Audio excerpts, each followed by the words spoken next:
I'm a Major League scouting consultant for the Boston Red Sox. Been doing this now, second year with the Red Sox after 9 years with the Cubs and many years with many other people. Can you tell me about your personal history of baseball? Sure. I played up through second year of college, and that was it. My lack of ability got me there. But I played in high school, and I had a couple of guys on my team that ended up being major league players, Jim Fregosi and Tim Cullen. So my first experience with a scout was when he came up to me and gave me one of these scouts. They have a card that they want a prospect to fill out, so he gave it to me and asked me if I'd hand it over to Jim Fregosi. So that was my first experience with a real scout. That's great. So then you finished playing baseball in college. Continue on through college. Did you? And then how did you end up getting back into baseball? Tell me that story. I became a high school coach. Graduated from San Jose State College, Harvard of the West. It's now a university, and I had a nine-year career as a high school coach. Loved it, and a scout for the Giants came up and asked me if I'd like to help out in scouting in a very limited area and as basically a bird dog, and I said sure, I'd love to, and that's how it started. And 46 years later, I'm still at it. Tell me what a bird dog is and what the bird dog does. Bird dog kind of hunts out the birds or the scouts or the prospects, and it's impossible to cover an entire area, but by any kind of size with just one person. So he's got to make contacts, be it a high school coach, the local butcher who also coaches American Legion during the summer, and they make connections, and that's how I started, and just kept building and building from there. I became a part-time scout, went from that into an area scout where I had my own area. Then that was in 1978 with the Yankees, and I had worked for them for 9 years, and then I became what they call a cross-checker. Cross-checker is a guy that goes in and sees the players for the area scouts. I had an area. I had Oregon, Washington, Montana, Idaho, Northern California, and Northern Nevada. And so I had all that area, and then they have a person that comes in and sees your best players, and then they have a national cross-checker that sees the best players across the country, and you're all trying to put it all together to come up with a good draft board that says, who you're going to draft, who you're going to take come June.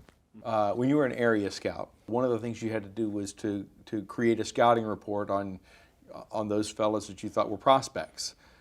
What goes into creating that kind of a report, and who was your first favorite prospect that you really felt good about? Well, when I first started with the Giants, the answer was I got credit for helping out with recognizing Bob Nepper, who was a left-handed pitcher, and that's when he got started. And when I was doing that, you didn't have to do reports. All you did is pick up the phone and tell the guy that you're working for, hey, you got to go take a look at this kid. He's up in Calistoga, California, up in the wine country, and left-handed pitcher. And so he'd go up and see him, and he liked him. He'd send another guy in to see him. I ended up going to see him again. I was there with Carl Hubble, who was the top guy with the Giants in those times. So I'm watching a left-handed pitcher with Carl Hubble. It's pretty neat. When you became an area scout, would you just contact your cross-checker and say, hey, I got a guy, or how would that work? No, then you're into writing reports, and the reports, there's tools, what we call tools. In a position player, it's 5 tools. Run, you hear the term a 5-tool player. That's run, hit for power, field, and throw. And those things you can see, and you put a grade on them, and then you'll put a physical description on them. You'll put a grade. You'll grade all those tools out. Then you'll put things about, for instance, his strengths and then his weaknesses, and then you'll have a summary at the bottom. Now, I was also a director of scouting for 10 years, 6 with the Montreal Expos and 4 with we started the Florida Marlins, which is a lot of fun starting a team from scratch. And I read every report that a guy ever sent in, but I didn't read the whole report. And I would start at the bottom. And if the summary interests me, I'd keep reading up until it didn't interest me anymore, or I was thrilled with the guy and would want to see him. That's great. So you started at the bottom because that's where the most important. Yeah, That's the takeaway information right there. Yeah, and the scout will tell you in there. He'll tell you if he really likes that guy or not. I mean, there's players that he knows are going to be drafted in this area he doesn't really like, but he better have them in, and he'll have numbers on them and everything. And about him, he'll say something that just says to me that he doesn't really want this guy, and you don't want a guy that your scout doesn't want. Right. Well, and if turns out you did want this guy, then maybe you need another scout. What was your favorite scouting report to get? Did somebody report a player that you thought, I agree, I think this is great, you were able to get him and he became a great player for you? Well, at Montreal, that's when I was first a scouting director in Montreal, and we put together a tremendous run there for about 6 years where we signed a lot of those players that ended up, unfortunately, being on the '94 team that there was no World Series, and they had the best record in baseball. So it wasn't just one thing, but you get excited about some of these guys. And ironically, one of the players that I think about when you talk about, I'm going to see here in the next hour, is a kid named Delino DeShields out of Seaford, Delaware. I'm going right, Delaware, Delino DeShields, and I went and saw him play because everybody kept telling me this guy's one of the best college basketball prospects in the country. He had signed to go to Villanova. Raleigh Massimino had just won the national championship the year before, and this is his only recruit. And I'm saying, and you're telling me this guy's going to play baseball? And it turned out he did. He wanted to play. We told him he could play basketball, and he was in Bradenton, Florida, and sweating like crazy in the Gulf Coast League, and said, "Hey, if I'm going to play baseball, I got to concentrate on this." And so I went down and saw him. I said, "I told these guys not to try talking anything." He says, "No, I'm telling you, this is what I want to do." And it was pretty exciting. And then see him come along, and like I said, I'll see him tonight. He was my son, and he lived with me a little at a time, and so it's a good relationship. And to see the success he's been, now he's getting into managing. He's managing in the minor leagues for Cincinnati. Oh, I didn't know that. Great. It's good. But one of my favorites is Rex Hudler.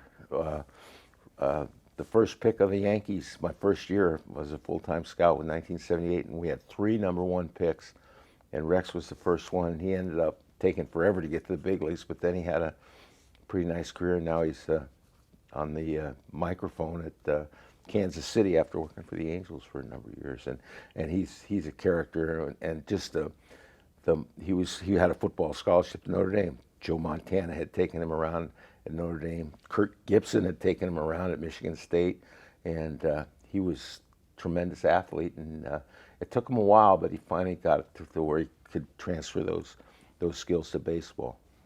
Now it's time to sign the player. Tell me about how the signing process works, and tell me about maybe your first one or a signing that you recall with some specialness. There's the history of the whole thing. It's called signability. You got to know the signability of the player. And when I started scouting and had my own area, and I was responsible for saying if this guy was going to sign or not, I had a feeling, he's going to sign. And most of the time, kids sign.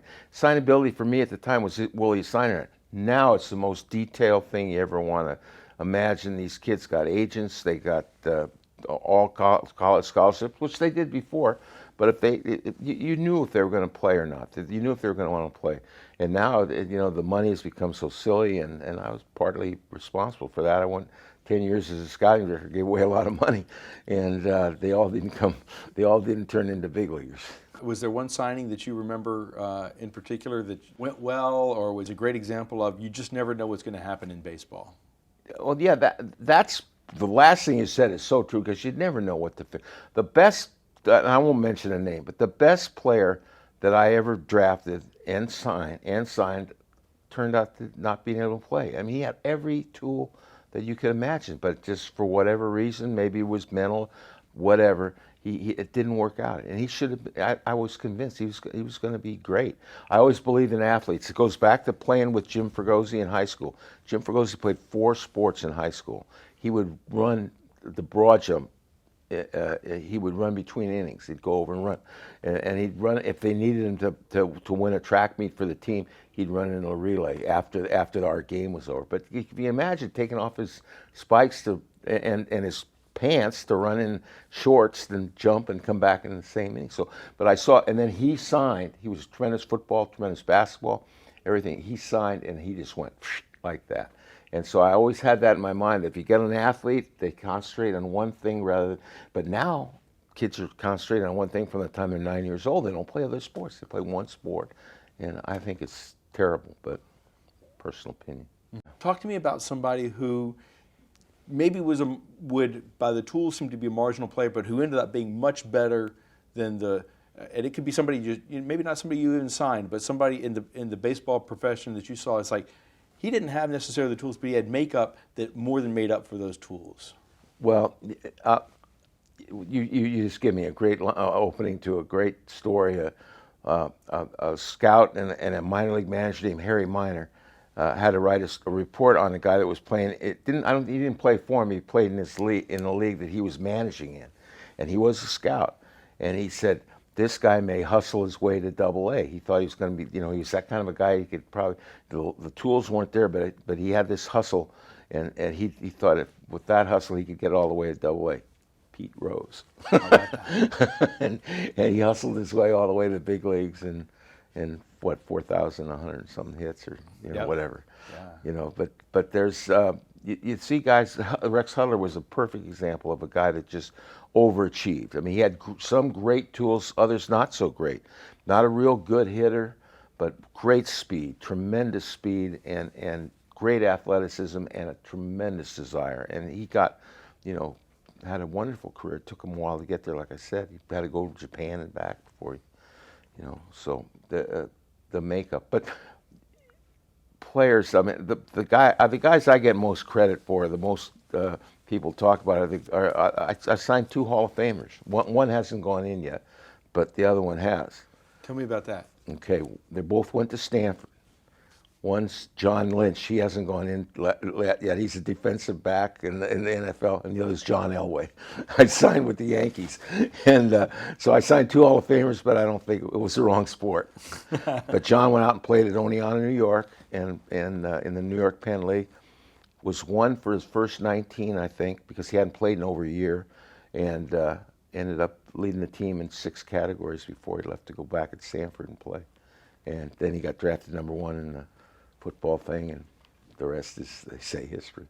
Can you talk about what some of the older scouts talk with you about the difference between the pre-draft era and the responsibility, the role of the scout at that time, and the role of the scout today in the post-draft era? Oh, yeah, they say that the draft just ruined baseball, and I mean it was way more fun in those days. The scout would get out, and they always talk about what you do is you scout the mother more than anything else. You got to see if mom was going to let the kid sign, and like that, and they talk about that. The other thing they always talk about is the scouting bureau. The Major League Scouting Bureau comes up and they share reports with every team, and that they thought was that was another death of scouting as they knew it. Everybody was believed, they were fun, they were friends, they knew each other, but they would do anything to beat that guy at getting that player. And then with the draft and with Major League Scouting reports, bureau reports, it was not the same. That they didn't feel, but it was something. I mean, they'd tell a guy, "Geez, did you see that guy up in, about 3.5 hours up in the hills out there? This kid's unbelievable." They send some guy up there, and there's not even a town with that name. But meanwhile, they're looking at a much better player down in the valley. You mentioned earlier about taking all of these scouting reports and all these prospects and trying to create a draft board for yourself, who you want and when you think you're going to be able to get them. Can you talk a little bit more about Sure. the difficulty of trying to put together that kind of a There's draft board? there's as many different ways to put together a draft board or a draft room or a system as there are people that run it. The way I did it was I had my cross checkers in at wherever we were, say in Florida, and then we'd put every scout would call in at a set time, and he'd talk about his players on a squawk box, and we'd listen to everything he'd said. Now, we've already seen his players visually by being out in the field watching them. I've seen the better ones. We've read his reports, And he's been done, and the stuff that the area scout has to go through now is just unbelievable. As far as we talked about signability, medical, uh, you got to get all this stuff on his medical stuff. There's been cases where you got drafted a guy who only had one eye. You know, I mean, you know, he wouldn't do real good on the eye test that they'd have to take now. But back in the day, you know, they one eye, and they didn't know it, and high draft, and anyhow, but anyhow, what you do, you get that information. Then now you're in a meeting with like your lieutenants or whatever you want to call them, these scouting cross checkers, and you're putting that board up, and I was a firm believer in the board. I mean, we worked like crazy for maybe 10 days just getting that thing exactly. And the first thing every morning we'd come in, I go, "What don't you like on the board?" And we'd change. But we'd get it and we'd stick with that board. I had one exception. That was left-handed college pitchers. I put a little box over there and put not the top kid. The top kid is, you know, but the guys that is a good left-handed college pitcher knew how to pitch. And the minute one guy went out of that box, our next pick was going to be from that box because we didn't want to lose out. I mean, sometimes there'll be a run on a guy. All of a sudden there goes the left-hand pitcher, and all of a sudden they're all gone. And what happened? Well, we got one of them for sure. And those guys get to the big leagues sometimes and you know, turn into Jamie Moyer. Did you ever have the experience of saying, here's what our board is, and then lo and behold, you're ready to make your pick, and the guy ahead of you or a pick or two? Yeah. This was I can't remember the year, but we're picking. I've got the card now. I'm on the. They do it by phone, out of the commissioner's office, and then we're in our individual places, and we're coming up, and the California Angels pick right before us, and then it's us. So I've got the card. We're all set. We're going to take this guy, and the California Angels take the guy. So I come on to where I says, well, failing to land a Salmon, which was Tim Salmon, we took, and now I'll give you a name that nobody has ever heard of again. But that's how it could be. I mean, here's the probably played more games than any Angel in history to a guy that never probably did Double-A ball. Mm-hmm. And that's the first round. Tools were there. Didn't work for whatever reason, you know. But Montreal could have had Tim Salmon. Talked a little bit about projecting ball players. Can you talk a little bit about the difficulty of looking at a 17, 18-year-old and figuring out, gee, what is he going to be like when he grows up? You said the word, you said projecting, and it's projection. And I think if you look in a dictionary under projection, it probably says guess. You know, but what you're hoping is it's an educated guess. And people, you know, that's where the veteran scout comes in that's seen it time and time again and can relate to that, and it's going to spark something. You know, a gut feeling sometimes that, you know, I know this doesn't sound right, but I believe in this guy. He's going to be able to, you know, he's going to be able to project to a major league player. But it's amazing. I was talking with Bob Watson the other day. We were on a committee together, and he had come to see a player. He was the general manager of Houston at the time. I was the scouting director in Montreal, and we went to see this player, and it was Cliff Floyd. And he came over to me and he says, "What did you think? Do you think that's a hitch that he's got?" I said, "No, it's a timing thing for him." And he says, "Yeah." He says, "There's some question on our side of it, you know, if it's a hitch or not." And so anyhow, we took Cliff Floyd, and what a draft! The time Cleveland picked the pick before us, Cleveland Indians took Manny Ramirez, Florida Marlins took Cliff Floyd.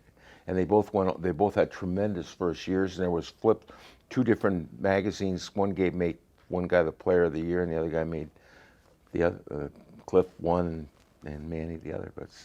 But it's amazing. And here's you know, you get into where the general managers comes out and sees players. So I never had that situation where they kind of let us do our thing, which was good. How do you go about evaluating a scout or your scouting team to see if it's as strong as it needs to be? What is the Well, here's what happens, and I had a lot of time in my career where somebody above me said, "You got to let a couple of guys go and turn it around a little bit." And I disagreed. I said, I want to know everything. I want to know what I've got. And if I can work with the guy, if he gets you to a player, maybe for some reason he's not the best at something else. You never know about a scout until you've worked with him. I've worked with a guy that could be probably a Hall of Fame scout. Together, we didn't work well together. It didn't work for whatever reason. So if I'm comfortable with a guy, and I know he's working, I know he's loyal, and that I can count on him. You know, we've got cross checkers, we've got national cross checkers, we've got scouting director. We're going to try to get it right. I mean, all he's got to do is lead you to a player, and if he's out working it, I'm happy. I like the guy that's got the good work ethic. Maybe he's not perfect, but hopefully we'll mold him to be a little better. I'd rather work with what I have and what I know than bringing somebody that I don't know just for the sake of bringing a guy in. How does a scout improve his own skills? An old scout once told me, I had Eddie Bachman, is deceased now, is a wonderful guy, and I said, give me some advice when I was getting started. What advice would you give me? Find a ballpark and get in it. And you know, you can't do this on a computer. You can't do this looking at tapes and stuff. You got to go to the ballpark. You got to get up every day. And this is tough if you're not a real good self-starter, because guess what? There's no boss there. You're it. You got to get up and go to work. And sometimes it's easier to maybe mow the lawn or take the wife somewhere, you know, and those guys aren't going to last. The guy that'll get up and go the extra mile. The guy that'll say, maybe I didn't see what I should have, and I'll go back and see the guy again and see something special that he didn't see the first time. Whereas the guy that, as long as he sees everybody one time, he's happy, you know. But if there's something in your mind, say, I didn't see this guy right, I'm going to go back and see him again. And maybe you just made a career player that's going to help your club forever. How do you separate between what a player does on a given day when you go out to see him from the tools that he has? You know, he goes 0 for 4. Does that mean he's a bad player? Can you talk just a little bit about? Sure. Well, the thing is, you bring it up a couple of times, especially when I got started scouting. I'll see a guy, and I'm jumping around trying to see as many guys as I can, and it's a lower draft guy, and geez, this guy had a wonderful game. I saw him do this and this, and he just it was wonderful, and I had him in, and we get him. And then there was one thing on a form that a player filled out. It says, greatest thrill in baseball. Well, it was the greatest thrill. His greatest thrill was the game that I saw him play. And I said, geez, I wish it was a little, you know. And so you can get fooled by one performance. That's where you get other people seeing guys. That's where, you know, and if enough positives add up, you think you should have a pretty good player. But you can get burned on a one look, and that's what that cross checkers get stuck with, because they, for the most part, only get one look, you know. So you've got to have a real experienced guy doing that job, and then you got to trust in him, and he's got to have enough guts to say that, hey, I didn't see the guy that well, and I didn't get a chance to get back to see him because this guy is in Oregon and I was in Maine the next week, you know. And that's what happens. You get killed by your schedule. So cross checkers sometimes can hurt you. As a scouting director, you need somebody in your draft room that you really trust, and it's usually maybe your national cross-checker or something like that. And I always had guys, if there's a real heated discussion going on like that, I'll look over and get the yay or nay on the guy that you trust that I haven't seen and couldn't possibly see all the players you take. The Scout of the Year award. I wonder if you can talk a little bit about what that award means to a scout and what the importance of that Scout of the Year award is to the profession. Well, I think hopefully give you a little feel about the fact that these guys are out there on their own, and might have a god awful schedule. Like, just as an aside, one of the great stories in scouting is guy passes away unexpectedly, and they showed up some of the scouts showed up for his funeral, and they were shocked that John had died, and they walked up to the wife and I said, geez, we're just, what did he have? And she said, Alabama, Mississippi, Louisiana, and Florida. That's what killed him, you know. But these guys get no recognition. And now they got the Scout of the Year programs going on. This is the 29th year. and it's a unbelievable thrill. And these guys are voted on by their peers, and they're getting something. They get a beautiful evening, and they're gonna have one here tonight.